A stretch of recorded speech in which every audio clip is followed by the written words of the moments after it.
नमस्कार, news one India में आप सभी का स्वागत है और मैं हूं आपके साथ प्रभा जोशी। उत्तराखंड से इस वक्त की बड़ी खबर है, कांग्रेस नेता हरक सिंह रावत के खिलाफ ईडी का बड़ा एक्शन देखने को मिला है। करीब 10 से ज्यादा ठिकानों पर ईडी की छापेमारी जारी है। दिल्ली, उत्तराखंड, चंडीगढ़ में ईडी का सर्च ऑपरेशन। फॉरेस्ट लैंड्स के मामले में ईडी की छापेमारी जारी है और पीएमएलए के तहत ये कार्रवाई की जा रही है। पिछले साल विजिलेंस विभाग ने भी कार्रवाई की थी। तो बड़ी खबर इस वक्त के उत्तराखंड से आपको बता दें, जहां पर कांग्रेस नेता हरक सिंह रावत के खिलाफ ईडी का बड़ा एक्शन जारी है। करीब 10 से ज्यादा ठिकानों पर ईडी की छापेमारी जारी है और दिल्ली, उत्तराखंड, चंडीगढ़ में ईडी का सर्च ऑपरेशन जारी है। इस वक्त आपको बता दें कि फॉरेस्ट लैंड्स के मामले में ईडी की छापेमारी जारी है और अब हरक सिंह रावत की जो मुश्किलें हैं वो बढ़ती हुई लगातार जा रही है। आपको बताते चले कि लोकसभा चुनाव से ठीक पहले हरक सिंह रावत पर यह ईडी की कार्रवाई अब बहुत बड़ा झटका हरक सिंह रावत को यहां पर लग सकता है। जो आपको बताते चले कि करीब 10 से ज्यादा ऐसे ठिकाने हैं जहां पर कार्यवाही हो रही है। तो दिल्ली, उत्तराखंड, चंडीगढ़ में ईडी का सर्च ऑपरेशन जारी है और फॉरेस्ट लैंड स्कैम का ये पूरा मामला है और इस पूरे मामले को लेकर ईडी अपनी कार्यवाही कर रही है। 10 से ज्यादा ऐसे ठिकाने हैं जहां पर छापेमारी की जा रही है। पीएमएलए के तहत ये कार्रवाई ईडी कर रही है और पिछले साल विजिलेंस विभाग ने भी कार्रवाई की थी। और अब आपको बताते चले कि एक बार फिर से ईडी एक्शन मोड में है। ईडी की ओर से अब लगातार कार्रवाई करती हुई ईडी नजर आ रही है। तो कांग्रेस नेता हरक सिंह रावत के खिलाफ अब ईडी का ये बड़ा एक्शन। करीब 10 से ज्यादा ठिकाने हैं जहां पर ईडी छापेमारी कर रही है। दिल्ली, चंडीगढ़ और उत्तराखंड में भी ईडी का सर्च ऑपरेशन है। तो पूरा ये मामला फॉरेस्ट लैंड स्कैम का है जिस पर ईडी की कार्रवाई देखने को मिल रही है और पीएमएलए के तहत ये कार्रवाई हो रही है। पिछले साल विजिलेंस विभाग ने भी कार्रवाई की थी। तो बड़ी खबर उत्तराखंड से आपको बता दें, जहां कांग्रेस नेता हरक सिंह रावत के खिलाफ ईडी का यह बड़ा एक्शन देखने को मिल रहा है। जहां करीब 10 से ज्यादा ठिकानों पर ईडी की छापेमारी जारी है। दिल्ली, उत्तराखंड, चंडीगढ़ में भी ईडी का सर्च ऑपरेशन जारी है। और साथ ही आपको बता दें कि फॉरेस्ट लैंड स्कैम मामले में ईडी की छापेमारी है।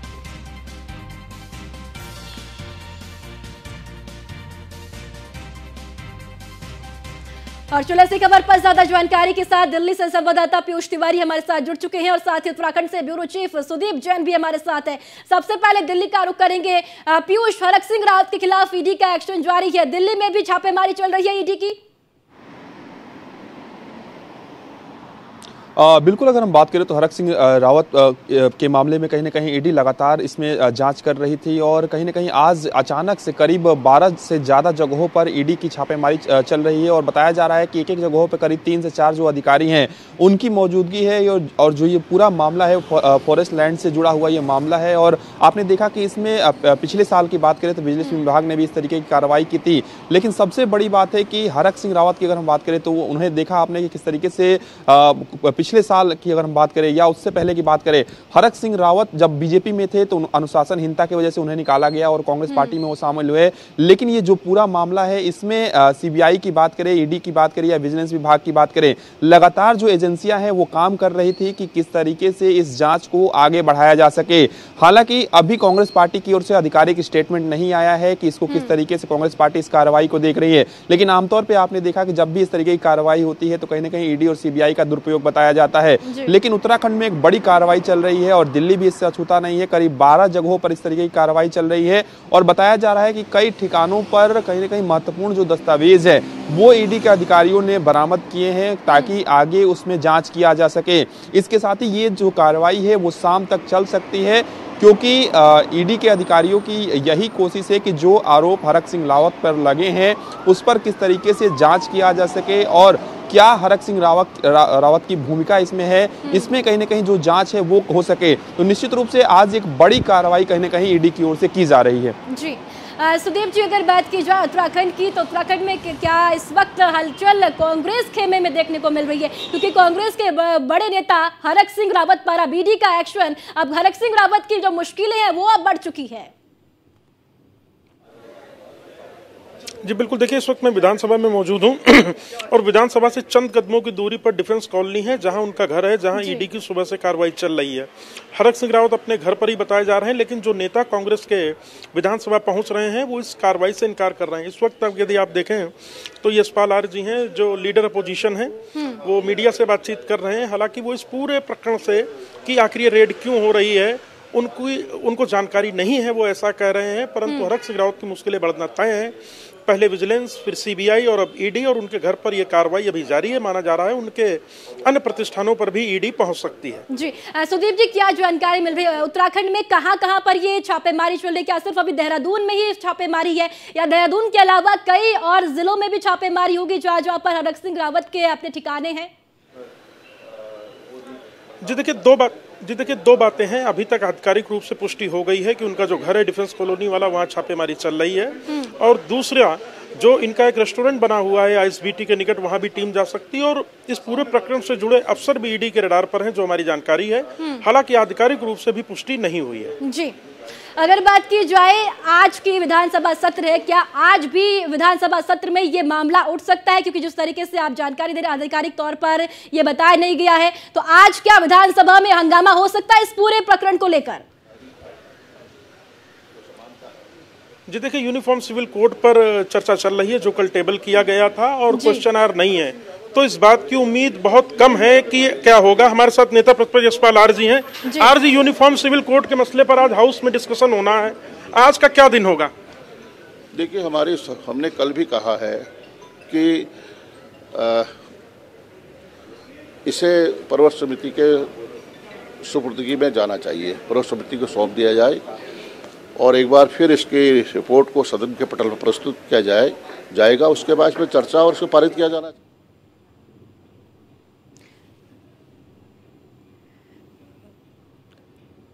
और चलिए, ज्यादा बातचीत के लिए हमारे साथ कांग्रेस से प्रवक्ता गरिमा दसोनी जुड़ चुकी हैं। गरिमा जी, हरक सिंह रावत पर ईडी का एक्शन, आपको भी जानकारी मिल रही होगी, किस तरीके से देख रहे हैं आप इस पूरे प्रकरण को?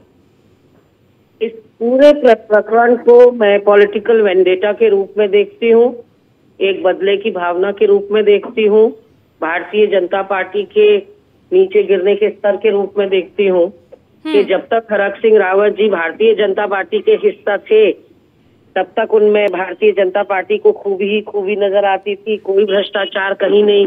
और आज जैसे ही उन्होंने कांग्रेस की सदस्यता ली है, तो उनमें सारे खोट नजर आने लगे हैं। आप नजर घुमा के पूरे देश के प्रदेशों में देखिए कि विपक्ष के नेताओं के साथ किस तरह का व्यवहार हो रहा है।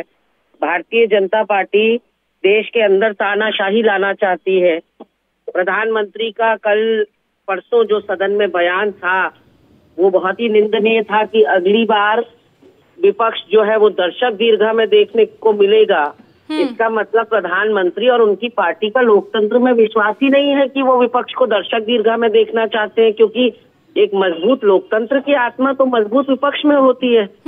तो ऐसे में अगर विपक्ष को दर्शक दीर्घा में पहुंचाना है, तो उसी मंशा के संग भारतीय जनता पार्टी आगे बढ़ रही है। आप हेमंत सोरेन के संग क्या हो रहा है, केजरीवाल के साथ क्या हो रहा है, वो देखिए। वही कुछ उत्तराखंड भी उससे अछूता नहीं है, उत्तराखंड में भी वही सब देखने को मिल रहा है। और हरक सिंह जी के वहां से मुझे विश्वास है कि खाली हाथ ही ईडी को लौटना पड़ेगा। और जैसे केजरीवाल जी के सगे संबंधियों के साथ छापे पड़ रहे हैं, उनके पीए के घर में, उनके मंत्रियों के घर में, और जबरन लोगों को जेल में ठूसा जा रहा है, तो ये एक बहुत ही मैं दुखद प्रकरण मानती हूँ देश के लिए, और देश की राजनीति के लिए ये बहुत खतरनाक परिपाटी है। गरिमा जी, अक्टूबर 2021 में कोर्ट ने इस पूरे मामले का खुद संज्ञान लिया था। 6,903 पेड़ों की अवैध कटाई की गई थी। इस पूरे मामले में ईडी अब छापेमारी कर रही है। आप कह रही हैं कि ईडी का दुरुपयोग किया जा रहा है? नहीं, तो यहाँ जितने घोटाले हो रहे हैं, सुबोध उनियाल के विभाग में आप देखिए कि चक्रौता में पेड़ कट गए, उत्तरकाशी में पेड़ कट गए, और विलक्षण प्रजाति के पेड़ कट गए, उसकी जांच क्यों नहीं होती? गणेश जोशी के विभाग में उद्यान घोटाला हुआ, जिसकी सीबीआई जांच की बात कही उच्च न्यायालय ने, तो उसमें सरकार चली गई सुप्रीम कोर्ट। ताकि सीबीआई जांच ना हो पाए। तो यहाँ क्या बाकी विभागों में, दुग्ध संघ में इतने बड़े घोटाले हो रहे हैं, पशुपालन मंत्रालय में इतने बड़े घोटाले हो रहे हैं, तो घोटाले, भर्ती घोटाले इतने हो रहे हैं प्रदेश में, क्या उनकी जांच ना कराकर सिर्फ और सिर्फ कांग्रेस के नेताओं को टारगेट करना लक्ष्य रह गया है? तो निश्चित रूप से जैसा मैंने कहा कि भ्रष्टाचार हम भी नहीं चाहते, भ्रष्टाचार हो और भ्रष्टाचार के दोषियों को सजा मिले, ये हम भी चाहते हैं। लेकिन आप केवल विपक्ष के नेताओं पर हमला बोलेंगे और बाकी भ्रष्टाचार पर आंख मूंद लेंगे। सिलेक्टिव राजनीति हो रही है, बदले की भावना से राजनीति हो रही है देश के अंदर, और सिर्फ संख्या बल के आधार पर अपनी मेजॉरिटी की सरकार, डबल इंजन की प्रचंड बहुमत की सरकार के बल पर जिस तरह से दबाया जा रहा है, कुचला जा रहा है विपक्ष को, वो बहुत ही दुखद है। जी अगर बात की जाए आज सदन के अंदर, क्या इस पूरे मामले को कांग्रेस उठाएगी? क्या जिस तरीके से आप भी कह रही हैं कि ईडी का दुरुपयोग हो रहा है, हर एक राज्य में हो रहा है, तो आज सदन की कार्यवाही के दौरान आप इस पूरे मुद्दे को उठाएगी कांग्रेस? देखिए, मैं विधानमंडल की सदस्य हूँ नहीं, कांग्रेस की बात कर रही हूँ गरिमा जी। हाँ, पूरे कांग्रेस की बात कर रही हूँ, जो विधायक है कांग्रेस के, जो सदन के दौरान सदन की कार्यवाही में रहेंगे। मैं वही बता रही हूँ आपको कि मैं विधानमंडल दल की सदस्य हूँ नहीं, विधायकों से अभी मेरा कोई संपर्क हो नहीं पाया, तो मैं इस बात की पुष्टि नहीं कर सकती कि ये मामला उठेगा या नहीं उठेगा। ठीक है गरिमा जी, आप हमारे साथ बने रहिए। मधु भट्ट प्रवक्ता है बीजेपी से, वो भी हमारे साथ जुड़ चुकी हैं। मधु जी, ईडी की कार्रवाई हरक सिंह पर हो रही, तमाम ठिकानों पर छापेमारी की जा रही है। अभी गरिमा जी हमारे साथ है, कांग्रेस से प्रवक्ता है, उनकी तरफ से साफ तौर पर कहा जा रहा है कि आप कांग्रेस का की जो नेता है उनको टारगेट कर रहे हैं बीजेपी। देखिए, भ्रष्टाचार पर अगर अंकुश लगाना कांग्रेस के नेताओं पर, कांग्रेस के नेताओं को लग रहा है कि भ्रष्टाचार पे अंकुश, जिस प्रकार से उनके समय में किसी भी प्रकार की कोई कार्रवाई नहीं होती थी, भ्रष्टाचार चरम सीमा पर था। अगर जो ईडी अगर कार्रवाई कर रही है तो उनको किस बात से परेशानी हो रही है? ईडी जो है एक अपनी जो एक भारत की जो सर्वोच्च जो संस्था है, वो देख रही है कि कहाँ कहाँ किस किस प्रकार से अगर कहीं अगर कोई किसी प्रकार का जो उनकी कार्रवाई होती है, उस कार्रवाई को करने में इन लोगों को क्यों, कांग्रेस में क्यों दिक्कत हो रही है? कहीं ना कहीं कुछ मामले में गड़बड़ है, तभी इन लोगों को परेशानी हुई, तभी कांग्रेस को कहीं गड़बड़ है, दिक्कत क्यों हो रही है? मधु जी पूछ रही है। मैंने कहा तो आप जरूर करवाइए, हमारे नेताओं की जांच आप करवाइए, अगर आपको कुछ मिलता है तो निश्चित रूप से कार्रवाई भी कीजिए, हमें कोई गुरेज नहीं है। लेकिन अपने भ्रष्टाचार के मामले में चुप्पी क्यों साध लेते हैं, यही तो हम जानना चाहते हैं कि आखिर जब भारतीय जनता पार्टी की सरकार यहाँ चल रही है तो आज जो चहुं ओर भ्रष्टाचार व्याप्त है इनके विभागों में, उन पर कोई कार्रवाई क्यों नहीं हो रही? यही तो हमारा कंसर्न है कि अगर खाऊंगा ना खाने दूंगा कहते हैं, जीरो टॉलरेंस की बात करते हैं, तो सबके लिए नियम कायदे कानून तो एक बराबर है इस देश के अंदर।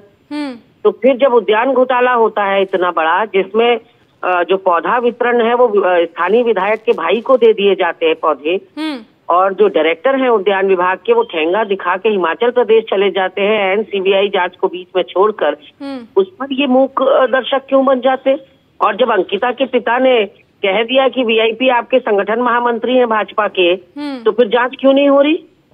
जब पीड़िता का पिता कह रहा है इस बात को कि हमें शक है कि वीआईपी जिसके आगे अंकिता भंडारी को परोसा जा रहा था वो वीआईपी संगठन महामंत्री है भाजपा का, तो पूरी भाजपा ने चुप्पी साध ली, कोई जांच नहीं हो रही। तो बदले की भावना तो पूरे, मैंने कहा तो केवल उत्तराखंड क्यों, पूरे देश के परिप्रेक्ष्य में देखिए ना, विपक्ष के किस नेता को ये राहत की सांस लेने दे रहे हैं? मधु जी जवाब दीजिए। ईडी और इनकम टैक्स पीछे पड़े हैं। आखिर इनकम टैक्स और ईडी विपक्ष के नेताओं के पीछे ही क्यों पड़ी है? गरिमा जी सवाल उठा रही हैं आप पर। मैं सुन नहीं पाई, उनके थोड़ा सा नेटवर्क का शायद इशू होगा जी। हाँ, आप बताएं। मधु जी, गरिमा जी कह रही है कि विपक्ष के नेताओं के पीछे ही ईडी और इनकम क्यों पड़ी है? आखिर टारगेट क्यों कर रहे हैं आप लोग? आपकी तरफ से टारगेट किया जा रहा है बीजेपी की ओर से? देखिए, हमारी सरकार जो है वो भ्रष्टाचार पर अंकुश लगा रही है लगातार। हमने अगर कहीं भी कोई, चाहे अपने ही कोई भी हो, चाहे किसी भी दल का कोई नेता हो, चाहे कहीं किसी भी प्रकार से अगर कहीं कोई किसी भ्रष्टाचार में मधु जी, एक संलिप्त सवाल पाया मेरा गया है यहाँ तो पे उसको ये भी है जेल कि की सजा। चक्राता में भी अवैध पेड़ों का कटान हुआ, भारी भरकम हुआ था, उस पर क्या कार्रवाई हुई अभी तक? कार्रवाई हुई है, हमने सख्त नकल विरोधी कानून, इतना बड़ा कानून हमने बनाया है, साथ में जितने भी हमारे, क्योंकि जो जीरो टॉलरेंस के साथ हमारी सरकार जो है काम कर रही है। अगर कहीं भी कोई भी किसी भी मामले में संलिप्त पाया गया तो निश्चित रूप से उसको जेल की सलाखों के पीछे रखने का काम किया है। तो भारतीय जनता पार्टी की सरकार ने, हमारी सरकार ने काम किया है। लेकिन कांग्रेस ने इतने वर्षों तक जो भ्रष्टाचार इनके समय में जो चरम सीमा पर था, अगर उस पर कार्रवाई होती है तो इनको दिक्कत होती है। इससे साफ इनकी मंशा जाहिर होती है कि ये नहीं चाहते कि इस जो राज्य में है वो पूरा एक भ्रष्टाचार मुक्त हो। कांग्रेस का नाम ही केवल अब मैं उसमें ज्यादा नहीं जाऊंगी, सभी को मालूम है, पूरा देश जानता है कि कांग्रेस के शासन में जिनके जो शीर्ष नेता ही आज जो है जमानत पर हों, तो उनसे क्या उम्मीद की जा सकती है। लेकिन हम चाहते हैं इस पूरे देवभूमि में किसी भी प्रकार का कोई भी, कहीं भी किसी प्रकार का कोई भी जो है अगर कहीं भी कोई मामला उठता है तो निश्चित रूप से उस पर कार्रवाई की जाती है। और हम लगातार, आप देख रहे होंगे पिछले कई दिन, अगर कई वर्षों की अगर कहीं भी कोई अगर एक सवाल मेरा ये भी यहाँ पर, तो क्योंकि ये मामला उस समय का है, उस समय हरक सिंह रावत आपके ही साथ थे, आपके बीजेपी में थे, उस समय तत्परता से कार्रवाई क्यों नहीं की गई? उस समय ईडी कहाँ थी? उस समय ईडी की कार्रवाई क्यों नहीं हुई? मधु जी देखिए वो अपनी एक सर्वोच्च संस्था है, वो अपने आप कार्रवाई करती है, वो अपने आप जांच करती है, देखती है कहाँ क्या है। इनको भय किस बात का है? अगर साफ है तो होने दीजिए ना जांच। दूध का दूध, पानी का पानी हो जाएगा। किस बात से घबरा रहे हैं? गरिमा जी, पानी का पानी घबराहट तो नहीं है ना? मधु जी पूछ रही है कि घबराइए मत, जो चीज है वो साफ हो जाएगी, दूध का दूध और पानी का पानी। मैंने तो कहा ना जांच होनी चाहिए, मैं कहाँ गुरेज कर रही हूँ। जांच करिए, अगर उनके खिलाफ कोई शिकायत मिली है, कोई इनपुट मिला है तो जांच करिए और कार्रवाई भी कीजिए, लेकिन सिर्फ सिलेक्टिव राजनीति मत कीजिए। क्योंकि बहुत सारे, आई थिंक कोई भी इस समय उत्तराखंड का विभाग ऐसा नहीं है जिसमें भ्रष्टाचार के मामले रोजाना समाचार पत्रों में नहीं छप रहे। उन भ्रष्टाचार के मामलों में क्या कर रहे हैं आप? मैं तो सिर्फ ये जानना चाह रही हूँ कि सिलेक्टिव राजनीति क्यों हो रही है? चुन के विपक्ष के पीछे क्यों पड़े हैं आप?